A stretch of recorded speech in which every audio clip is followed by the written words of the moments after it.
Baiklah, saya akan mengambil isu yang bertema tentang pemasaran yang berjudul mengenai tentang peningkatan permintaan makanan organik.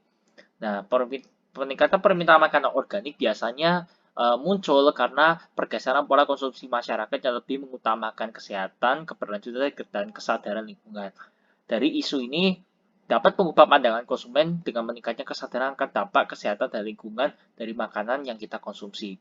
Lalu kemudian saya akan membahas dengan kaitannya dengan tentang faktor politik dari isu ini, yaitu yang dari sisi politik itu biasanya pemerintah tuh memperkenalkan regulasi terhadap penggunaan pestisida dan bahan kimia dalam produksi makanan serta pertanian organik. Nah, hal ini dapat menciptakan kesempatan bagi perusahaan untuk memasarkan produk organik mereka sebagai pilihan yang lebih aman dan berkelanjutan.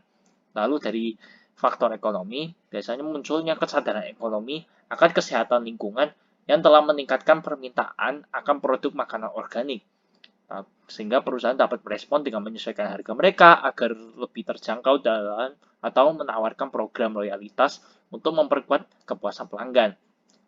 Lalu saya akan menjelaskan dari faktor sosial, biasanya mengadakan kampanye pemasaran, biasanya dapat menyoroti manfaat dari kesehatan dari makanan organik, serta dampak positif terhadap lingkungan dan komunitas petani lokal. Hal ini biasanya dapat dilakukan melalui kampanye media sosial, kolaborasi dengan influencer kesehatan, dan acara pameran kesehatan. Nah, kemudian saya akan membahas mengenai dari faktor teknologi. Biasanya inovasi dalam teknologi pertanian organik bisa menjadi uh, penggunaan teknologi terbaru untuk meningkatkan produktivitas dan kualitas produk organik. Misalnya penggunaan sensor dalam pengendalian hama dan pemantauan tanaman.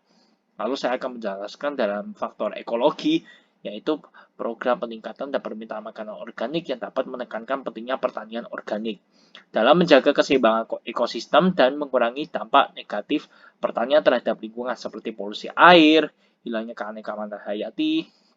Nah, yang terakhir saya akan menjelaskan yang berkaitan dengan faktor legal.